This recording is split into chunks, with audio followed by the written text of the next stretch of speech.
Ya Allah. Terus bagaimana hubungan dengan anak saya yang sekolah di pesantren? Ini mau nanya menyebarkan dakwah kepada Terima Allah kasih Bapak. seluas-luasnya Assalamualaikum warahmatullahi demi wabarakatuh. Bismillah. Assalamualaikum warahmatullahi wabarakatuh. Alhamdulillah hamdan katsiran thayyiban mubarakan fi kama yuhibbu rabbuna wa yarda. Pemirsa Fatwa TV, alhamdulillah kita dipertemukan Allah kembali di program acara live interaktif Ekonomi Islam. Sesuai dengan judulnya, Ekonomi Islam pastinya membahas tentang keuangan yang sesuai atau yang disyariatkan oleh Allah gitu ya, seperti itu ya. Baiklah, dan program ini diasuh oleh Al-Ustadz Dr. Erwandi Tarmizi Hafizahullah Ta'ala, dan alhamdulillah Ustadznya juga sudah bersama kita di sini, dan tidak berpanjang waktu kita akan menyapa beliau. Tapi sebelumnya, bagi yang ingin bergabung atau menanyakan permasalahannya bisa di nomor telepon 021 212 3233, terutama untuk bagi pendengar radio yang tergabung dalam Artvisi. Saya sebutkan kembali 021 212 32333 dengan kode Jakarta ya. Maka sekarang saatnya kita sapa Ustadznya. Assalamualaikum warahmatullahi wabarakatuh, Ustadz Sunnah Dr. Erwandi Tarmizi. Masya Allah, barakallahu fiik. Sehat Ustadz? Alhamdulillah. Alhamdulillah.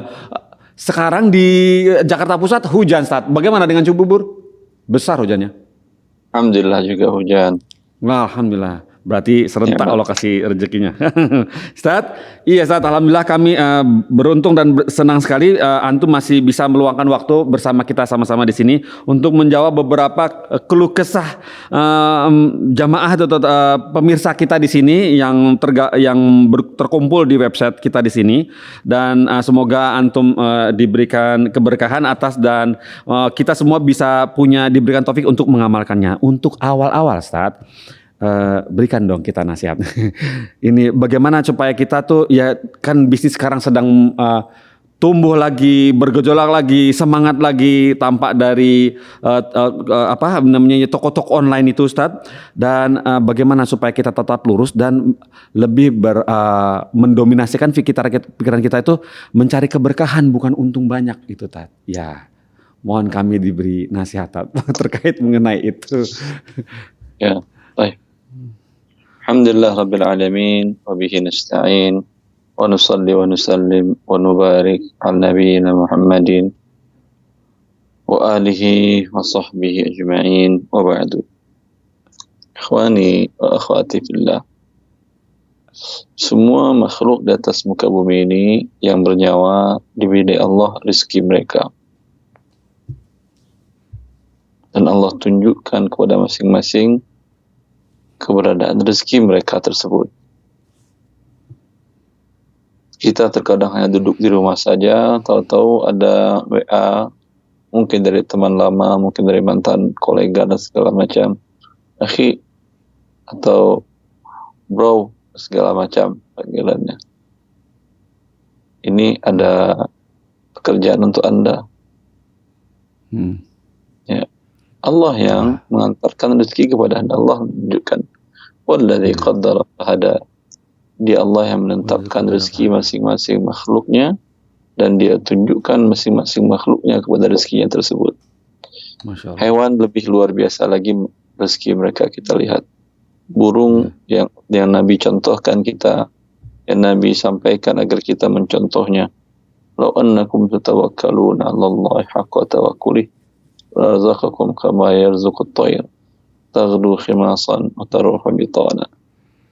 Dan Nabi SAW, andai kalian bertawakal dengan ketawakalan yang sempurna, Allah beri kalian rezeki bagaikan rezeki burung. Di pagi hari keluar dari sangkarnya dalam keadaan perut lapar, sore hari pergi kembali ke sangkarnya dalam keadaan perut kenyang. Burung tidak tahu, dia tidak ada kontrak kerjanya, besok mau ke kantor di mana, mau tanda tangan kontrak dengan siapa, tidak ada. Dia yang penting keluar dari sarangnya, terbang, dan pun dia tidak punya GPS dari rumahnya menentukan. Ini rezeki saya di sini nih, udah kelihatan nih, terbangnya berapa kilo dari arah angin utara barat. Tidak ada ya akhi. Dia keluar saja terbang puluhan ribu kilo, terkadang ada ikan di laut yang melompat dan itu rezekinya di sana. Terkadang padi yang sedang menguning itu rezekinya di sana. Terkadang semut rezeki burung tadi ada seekor semut yang menyelip di belakang dedaunan. Tapi Allah tunjukkan kepada mereka. Ya. Insyaallah. Sudah Allah berikan rezeki dan Allah tunjukkan masing-masing makhluknya untuk mengambil rezekinya tersebut. Ya. Maka kata Nabi sallallahu alaihi wasallam, "Fada'ul haram wa khudhul halal." Tinggalkan yang haram, ambil yang halal. Jangan takut kalau hanya pilih-pilih halal dan tidak hidup. Ya, tidak begitu. Enggak gitu. Tidak begitu, malah sebaliknya. Kalau Anda ambil semuanya halal dan haram, Anda tidak akan hidup. Ya. Tetap pun dapat uang, rupiah, atau harta, Anda pasti tidak akan merasa tenang dan nyaman dengan harta yang tidak halal itu. Walau tinggal di rumah yang bagus, dengan kendaraan yang mewah, dengan kehidupan dan makanan sesaji di rumah yang sangat mewah, tapi didapatkan dengan cara yang haram, demi Allah, tidak akan pernah Anda merasakan bahagia hidup di rumah tersebut. Hidup dengan kondisi sederhana, tapi setiap bagian dari harta tersebut dapat Anda pertanggungjawabkan kepada Allah Azza wa Jalla dari mana Anda dapatkan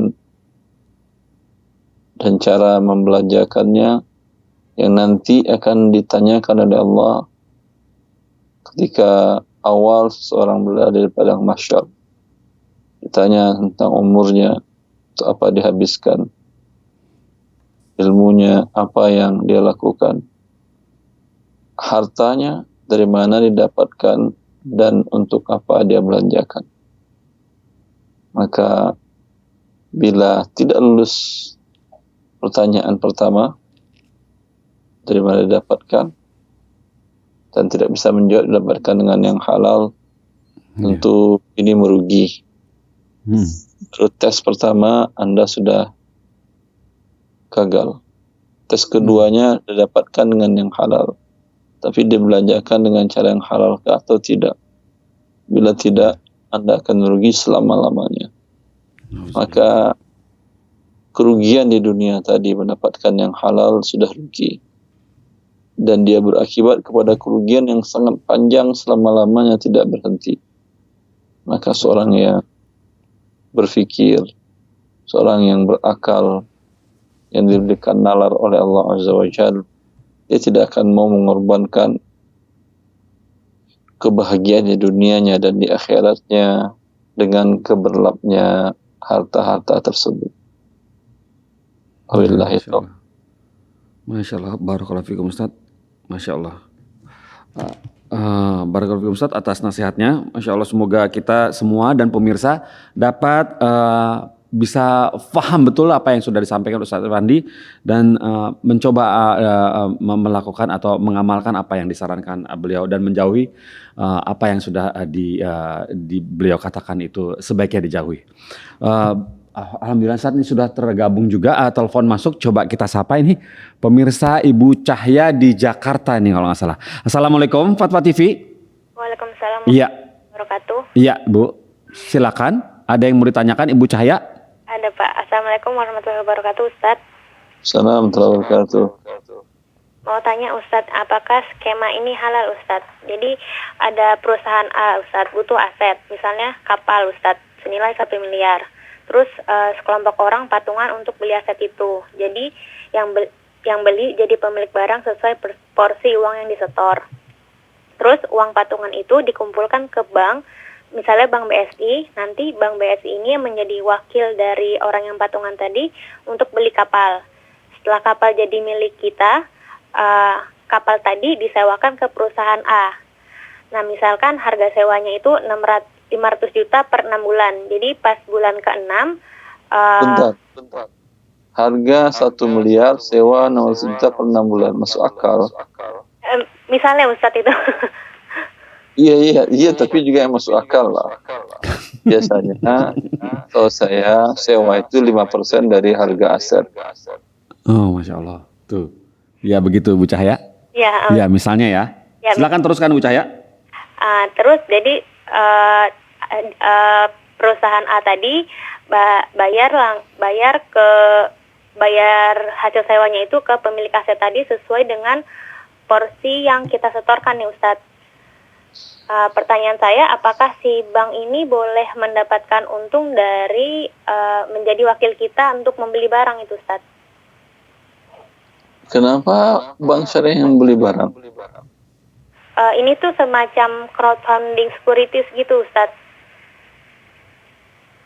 Jadi si platform ini mengumpulkan para investor-investor yang, jadi dia temanya sukuk gitu Ustadz. Jadi dia ngumpulin para orang yang mau ngasih dana. Nah dia dana itu langsung disimpan ke bank karena mereka ini nggak ada izin untuk mengelola uang. Jadi yang uangnya itu langsung ke bank. Sebentar. SCF Security Crowdfunding ini dapat izin dari legal dari negara? Dapat Ustaz. Ya. Kemudian mereka biasanya menjadi wakil dari investor, bukan biasanya. Mereka hanya menyimpankan dananya di bank custody nama umpamanya, hanya menempatkan dananya saja. Yang belanja ya mereka, kalau enggak mereka nggak dapat fee lah. Kemudian SCF tadi menyewakan aset yang diinginkan oleh perusahaan tersebut, ya, dengan sewa sekian per tahun atau kontrak per 5 tahun. Boleh, tidak ada masalah. Oh, baik Ustaz. Oh, alhamdulillah. Kalau begitu Ustaz, yang kedua, jadi gini Ustaz, kebetulan ayah saya ini bikin kontrak perjanjian pembiayaan. Nah, cuman saya ditugaskan untuk merapihkan formatnya saja nih Ustaz. Apakah saya boleh melihat kontrak tersebut, takut ada ribanya gitu Ustaz, tanpa izin orang tua saya? Anda terus terang sajalah, apa yang ditakutkan? Anda ternyata ada ribanya. Anda diam saja. Enggak Ustaz, niat saya sih untuk kasih tahu Ustaz. Ya lebih baik sampaikan. Cuman kemampuan Anda tentang riba sejauh mana? Dan kemampuan Anda mengidentifikasi riba dalam suatu akad sejauh mana? Pernah mengikuti training-training tentang hal ini, pelatihan-pelatihan atau perkuliahan atau pembelajaran? Kalau bisa ada dan mampu ya bagus. Tapi kalau tidak, khawatir menurut Anda riba, tapi hakikatnya bukan riba. Ya, benar. Atau menurut Anda tidak riba, hakikatnya adalah riba. Karena keterbatasan kemampuan. Maka terus terang ke orang tua, daripada sekedar merapikan, boleh saya membaca semuanya ayah, siapa tahu kan saya belajar di hukum ekonomi syariah. Siapa tahu saya bisa membantu bila ada yang tidak dimurkai, yang tidak dihalalkan oleh syariat. Tapi saya tidak akan menjustifikasi langsung. Bila hal saya tahu, menurut saya jelas terang-terang didenda keterlambatan pembayaran dari salah satu pihak ada, itu jelas riba. Tapi bila hal yang meragukan saya akan rujuk kepada guru-guru saya, dosen-dosen yang mengajarkan saya. Semoga dapat pencerahan. Masya Allah, jazakallah khair Ustaz. Baik, itu saja Ibu Cahaya. Ya begitu, makasih banyak Pak. Ya, sama-sama. Terima kasih atas teleponnya ke Fatwa TV. Barakallahu fikum. Barakallahu fikum Ustaz atas jawaban ke Ibu Cahaya tadi. Coba kita, apakah ada telepon masuk teman-teman? Belum ada? Maka kita coba sambung dari website ya Ustaz ya. Bismillah, ini pertanyaan dari Rodia Ustaz di Jakarta, kota Jakarta DKI, Jakarta Timur. Assalamualaikum warahmatullahi wabarakatuh. Ustaz Erwandi, izin bertanya. Apakah seseorang yang bekerja di yayasan yatim dan duafa dan bertugas mengumpulkan donasi berhak mengambil 30% dari seluruh uang donasi untuk kepentingan pribadinya. Mohon jawabannya atau bagaimana aturan yang secara syar'inya seperti itu. Barakallahu fikum. Wassalamualaikum warahmatullahi wabarakatuh. Begitu katanya. Wabarakatuh. Ya. Kalau dana yang mereka setorkan adalah dana zakat dan Anda di yayasan tersebut memang menerima dana zakat dan menyalurkan dana zakat tadi. Kalau zakat ada ketentuan dari syariat, dari syariat yang dijelaskan oleh para fuqaha, para ahli fikih dalam kitab-kitab mereka, bahwa hak amil zakat adalah ujratul amal, yaitu gaji bekerja sebagai amil. Ya. Gaji bekerja sebagai amil. Gaji bekerja sebagai amil, ya, yang untuk karyawannya itu ada hak di sana. Bahkan Umar bin Khattab radhiyallahu anhu, dia ditunjuk oleh Rasulullah SAW untuk menarik zakat. Lalu setelah itu Rasulullah SAW memberikan kepada dia gajinya sebagai amil zakat. Lalu dia menolaknya. Lalu Rasulullah SAW mengatakan, ambillah, kembangkanlah atau sedekahkanlah, terserah kamu. Ini bagian dari kamu dan Allah pun telah menentukan. Tapi berapa besarnya adalah upah pada umumnya. Tentu upah umumnya perorangan berdasarkan jenis pekerjaannya, lama pekerjaannya, background pendidikan dari karyawan tersebut turut menentukan, ya, profesionalitasnya dan pekerjaan, berapa lama pengalaman kerjanya, itu turut pengaruhi gaji tersebut. Hanya sebesar itu yang boleh diambil oleh perorangan. Jadi kalau amil zakat tadi dia adalah lembaga, ya, maka boleh dia ambil maksimal 12,5%. Ya, dapat zakat umpamanya banyak, umpamanya 1 triliun. Ya, tidak boleh dia ambil 1/8 atau 120 miliar. 20 miliar dari satu muzaki. Ya. Karena ini akan menyebabkan mereka amil zakat tadi akan mendapatkan dana yang banyak dan kemudian akan mengakibatkan mereka mengambil sesuatu yang bukan haknya. Pada dasarnya dia hanya upah pekerjaannya pada upah umum. Bila diambil karena yang dana zakat yang diterima banyak, tentu akan jauh melebihi upah mereka. Kecuali kalau mereka ingin mencadangkan 1 tahun upah ke depan untuk dicadangkan agar kalau qadarullah nanti penerimaan zakat kurang, ini sudah ada biaya operasional sampai setahun ke depan. Ini tidak ada masalah, tapi tidak boleh lebih dari 1/8 atau 12,5%.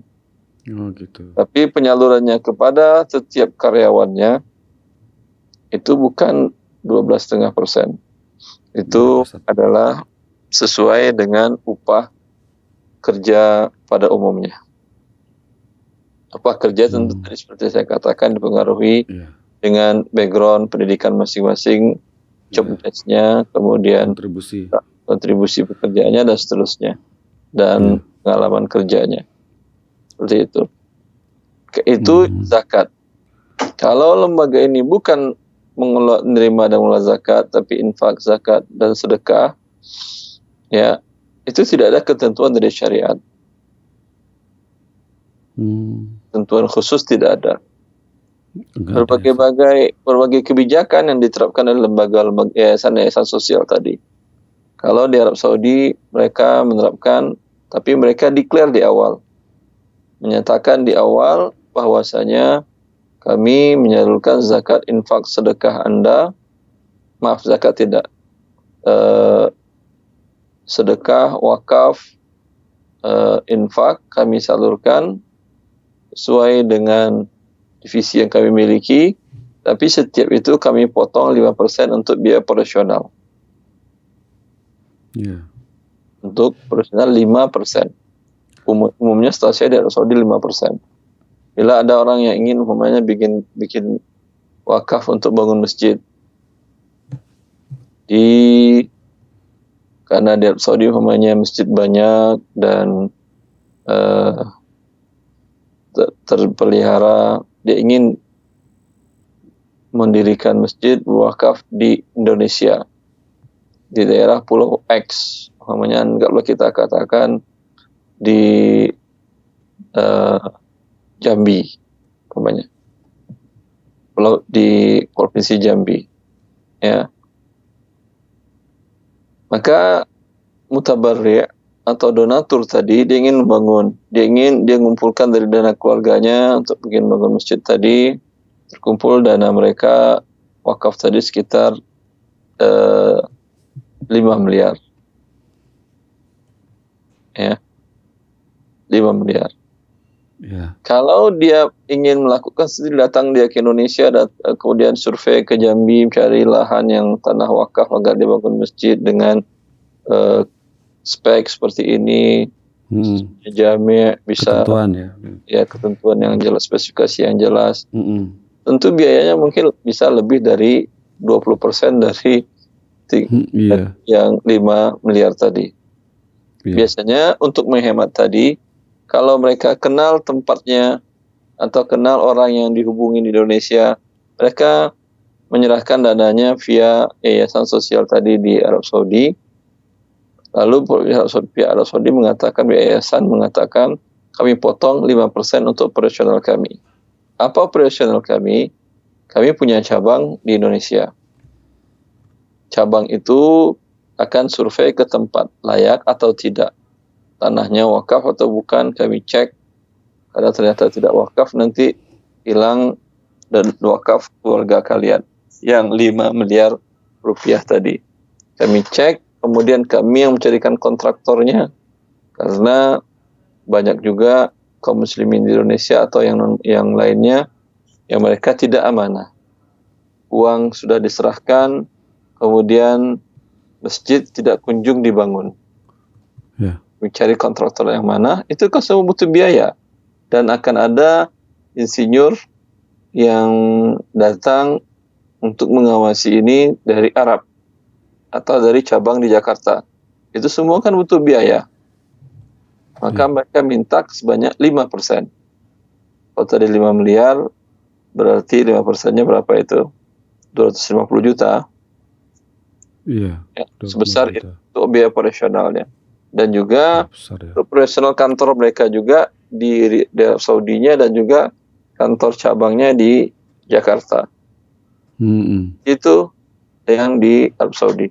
Kalau di Indonesia, setahu saya, Baznas, Badan Amil Zakat Nasional, mereka memberikan aturan bahwa untuk sedekah dan infak itu boleh dipotong biaya operasional maksimal 20% dari dana yang disetorkan. Besar juga ya. Ya. Iya. Tapi biasanya tidak diberitahukan oleh yayasan tadi kepada para donatur. Harusnya mereka beritahukan lah. Ini menyangkut dunia akhirat ini. Iya. Di akhirat dia infaknya di dunia infaknya 1 juta. Ternyata di akhirat kurang 20%. Atau kalau tadi 30% kan ya? Iya. Tadi dia mengatakan berapa? 30%. 30% apakah boleh dipakai? Ya, kalau 30% berarti 333.000. Berarti gede banget ya. Dananya yang sampai kepada pihak yang diinginkan cuma 660 juta. Tapi kalau disebutkan dari awal, pihak yayasan mengatakan mohon maaf, ya. Tapi kalau ada aturan dari Baznas, harusnya dia tidak boleh ngambil lebih sebagai biaya personalnya dari 30%. Iya. Itu sudah menjadi aturan, sudah dibakukan. Ya. kecuali umpamanya kasusnya sangat pelik, seperti tadi si donatur ingin bangun sumur, ya, jadi dia ingin sedekah air sumur di daerah sangat pedalaman, sangat sulit. Anggap pedalaman Irian, nggak ada orang ya. Anggap kebutuhannya di pedalaman Kalimantan. Kalimantan banyak air. Carilah tempat. Pedalamannya untuk mencapai ke sana dia tidak ada. Udah berapa? Ya, harus naik kapal atau naik kuda atau apa. Iya, naik kapal dulu. Membawa uang segala macam. Tentu kalau operasionalnya di bawah 30%, ya, bukan nombokin, tidak bisa mereka mengoperasikan. Iya, ya. Bisa sampai dananya. Nah, dana dari infak sedekah yang lain terkadang cukup untuk itu, terkadang kurang. Kan nanti jadinya spekulasi. Iya, nggak bisa subsidi silang ya, Ustaz? Nggak bisa subsidi silang kalau dana seperti itu, nggak bisa. Misalnya, bisa aja, tapi tetapi untuk satu proyek tadi terkadang ini kurang, nanti defisit. Lebih baik nggak jadi deh. Lebih baik pihak yayasan mengatakan kepada para donatur bahwasanya kami berhak mengambil 20% berdasarkan aturan atau undang-undang dari Basnas tentang hal ini. Tapi kami dalam hal ini tidak bisa mengambil hanya 20.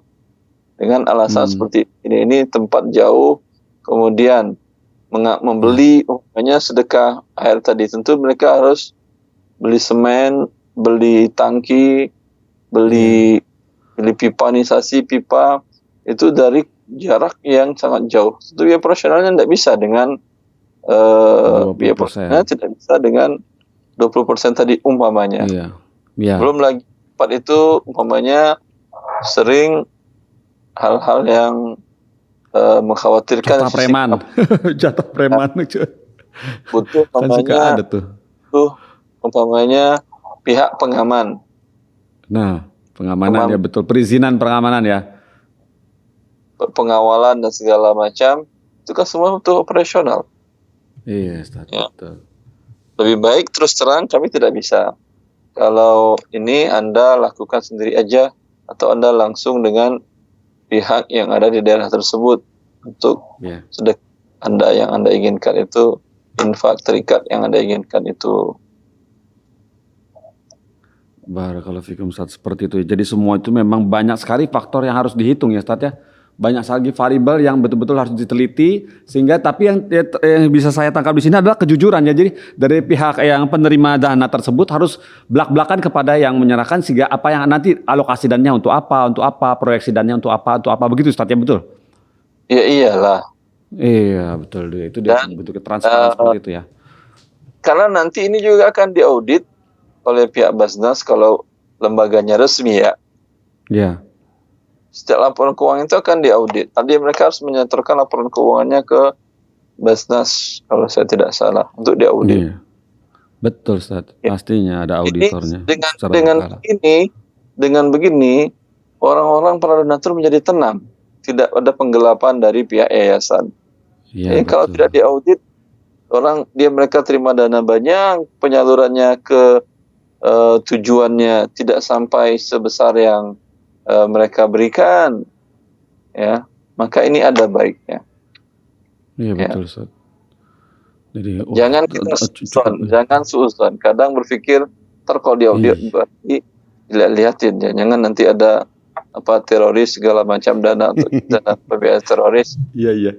Ya, tidak selamanya itu. Ya, niatnya tadi bagus adalah agar tidak ada penyelewengan dana tersebut oleh pihak operator atau pihak yang menerima dan menyalurkan kepada pihak penerima manfaat dari infak zakat dan infak sedekah tadi. Masya Allah, barakallahu fikum, Ustaz. Masya Allah. Barakallahu fikum atas sharing ilmunya yang begitu cukup lengkap dan detail dari antum kepada kita semua di sini. Nah, tuh pemirsa, mohon perhatikan ya setiap apa yang diucapkan oleh Ustadz. Begitu banyak variabel, terutama dari pertanyaan yang begitu singkat, Ustadz begitu menyebutkan begitu banyak kemungkinan variabel-variabel yang bisa timbul dari sebuah pengalokasikan dana seperti itu dia. Baik itu untuk proyek, baik itu untuk si amil zakat atau baik itu yang menyerahkan muzakinya. Barakallahu fikum Ustaz, Masya Allah. Oh, Masya Allah.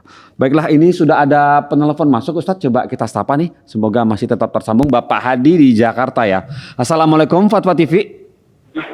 Ya, assalamualaikum salam, Pak. Iya, silakan Bapak Hadi. Kami mau nanya, kalau seandainya kami menabung di bank syariah, tapi tidak ada bagi hasil, tapi itu oleh bank itu digunakan untuk melakukan untuk orang lain gitu loh Pak. Itu gimana hukumnya Pak? Oh, uangnya diputar lagi begitu maksudnya untuk? Betul. Oh gitu. Baik, itu saja Bapak Hadi. Ya, untuk saya itu aja Pak. Ya, sebentar jangan ditutup dulu. Bagaimana Ustadz? Sudah paham apa yang disampaikan Bapak Hadi? Dapat ditangkap Ustadz? Sudah. Bisa ya. Dia boleh diputus Pak Hadi? Atau gimana? Terima kasih. Assalamualaikum. Ya, waalaikumsalam. Silakan, tafadhol Ustaz. Menabung di lembaga keuangan syariah itu memang dananya akan diputar oleh pihak bank. Sehingga itu fatwa dari lembaga dunia, fatwa dari Majma' al-Fiqh al-Islami al-Dawli dan Majma' al-Fiqhi al-Islami al-Dawli, lembaga fikih Islam internasional di bawah OKI dan di bawah Liga Dunia Islam, mereka memfatwakan bahwa menabung di lembaga keuangan, baik konvensional yang lebih dulu ataupun sekarang yang syariah, itu akadnya adalah qard atau memberikan pinjam. Ya, bukan menitip. Ya, apa artinya pinjaman? Pinjaman itu dia tidak wajib mengembalikan fisik yang mereka terima. Dia hanya wajib mengembalikan gantinya. Ya. Kalau Anda menyerahkan dana 100 juta rupiah, lembaran menggunakan pecahan lembaran 100.000 rupiah, mereka tidak pada kewajiban untuk menyerahkan kepada Anda kapan Anda menariknya dengan nomor seri yang sama. Bisa jadi pecahnya adalah 50.000 dan seterusnya. Ya, maka menabung di bank syariah hakikatnya bukanlah menitipkan dana, tapi meminjamkan dana. Oleh karena itu, ketika pihak bank berkomitmen akan memberikan pertambahan atau bunga namanya, atau bonus atau reward atau apa namanya, dan dia berkomitmen, dan maka ini menjadi riba. Karena pinjaman yang memberikan pertambahan bagi penerima pinjaman. Ya, memang dia akan diputar ya, akhi. Kalau Anda tidak ingin diputar, jangan menabung. Untuk ingin keamanan, sewa safe deposit box. Mereka mempunyai di bank itu mempunyai pelayanan kotak penyimpanan benda-benda berharga. Bisa Anda simpan di situ emas, uang, cek, dan macam-macam yang berharga bisa. Dan sewanya pun tidak mahal. Ya, seberapa wallahu alam per tahun. Yang terbesar dulu seingat saya 7 juta sewanya per tahun. Anda diberikan kunci rahasia yang hanya Anda yang tahu, dan Anda bisa meletakkan uang di sana, dan dana Anda sana, emas Anda di sana, berlian Anda di sana, dan tidak akan diganggu gugat oleh pihak bank. Tapi Anda bayar sewa. Ya. Begitu, Masya Allah. Jadi memang kalau jika tadi yang bertanya semoga bisa dipahami apa yang sudah difatwakan oleh Ustadz Erwandi ya. Semoga bisa kita amalkan. Saat ini alhamdulillah kita masih memiliki sedikit waktu, teman-teman. Apakah masih ada waktu? Oh, 10 menit. Baik, alhamdulillah. Coba kita bertanya ini, Ustadz ada masuk pertanyaan dari website. Seperti ini pertanyaannya bunyi dari Ali Masyuri di Banten Tangsel. Assalamualaikum warahmatullahi wabarakatuh. Ustadz Erwandi izin bertanya. Nomor 1, wah pakai nomor 1 nih. Untuk melengkapi sistem pembayaran di toko retail, apa hukumnya Ustadz menggunakan mesin EDC dari bank syariah yang menggunakan rekening giro? Nah, terus kedua, apa hukumnya menggunakan GoPay untuk menerima pembayaran? Jadi transfer antar e-money begitu, Ustadz. Barakallahu fikum, Ustadz. Allah barik fiik. Mengenai mesin edisi yang biasanya seseorang yang belanja menggunakan kartu debit digesekkan, maka bila mesin edisi dari bank syariah dan rekeningnya rekening tanpa pertambahan, ya, maka tidak ada masalah. Boleh. Ya. Rekening. Rekening tanpa pertambahan maksudnya bagaimana, Ustaz? Bukankah memang EDC ada charge memang, Ustaz ya? Kalau nggak salah Rp220 apa berapa gitu untuk sekali transaksi bank syariah yang itu, yang merger itu? Iya, oke. Untuk mendapatkan jasa edisi itu kan mereka harus membuka rekening si nasabah yang ingin mesin tadi. Ya. Kalau di bank syariah, ambil rekening yang tidak ada pertambahan rekening wadiah. Ya. Masalah cas, dan karena Anda menggunakan menggunakan peralatan mereka Anda sewa, tidak masalah casnya. Jelas? Kalau mesin edisi dari bank konvensional, tentu untuk mendapatkan tadi Anda harus buka rekening. Dan membuka rekening di konvensional adalah riba. Iya. Karena pada saat Anda membuka rekening, di sana ada syarat dan ketentuan yang harus Anda setujui bahwa si pemilik rekening akan diberikan bunga, dan itu akan diberikan riba. Kalau Anda setuju, berarti Anda menyetujui perbuatan riba. Ya. Bagaimana kalau saya tidak menyetujui dan saya minta tidak ada bunga, Ustaz? Ya. Tapi dana Anda akan digunakannya untuk membesarkan ribanya. Juga tidak boleh. Maju kena, mundur kena ya, Ustaz. Iya. Jadi nggak bisa. Kalau dengan bank syariah, Anda ambillah rekening yang tidak ada pertambahan, kemudian nanti Anda pakai mesin tersebut untuk memudahkan para konsumen Anda, ya, maka insya Allah tidak ada masalah dengan Anda membayar uang sewanya. Itu dia solusinya itu ya, Ustaz ya. Nah, nomor 2 bagaimana, Ustaz? Apa hukumnya menggunakan GoPay untuk menerima pembayaran? Nah, jadi ini produsen berarti Ali Musyur ini. GoPay untuk menerima pembayaran. Jadi transfernya antar e-money ini katanya begitu, Ustaz. Bagaimana, Ustaz? Ya, sama juga. GoPay, ketika Anda melakukan top up ke pihak GoPay-nya, itu juga Anda memberikan pinjaman kepada pihak penyelenggara e-walletnya tadi. Ya.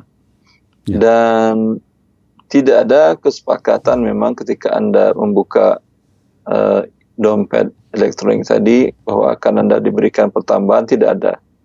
Tapi mereka memberikan kepada Anda diskon, cashback, gratis ini, gratis itu.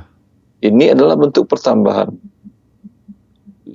Ya, ini bentuk pertambahan, dan ini adalah manfaat dari penerima pinjaman, yaitu pihak e-wallet, kepada pemberi pinjaman, yaitu para nasabah yang menggunakan e-wallet tadi. Ya, bila tidak ada dalam perjanjian dan persyaratan akan mendapatkan pertambahan, dan Anda tidak pernah menginginkan transaksi ada pertambahan tadi, maka hukum akadnya adalah qard yang tidak ada pertambahan, hukum asalnya adalah boleh. Wallahu a'lam. Masya Allah, betul-betul kita harus ini Ustaz ya, berhati-hati yang namanya tambahan itu ya Ustaz ya, berbahaya. Ya. Kalau tambah yang halal ya semua orang ingin. Iya betul, setuju Ustaz, ikutan dong.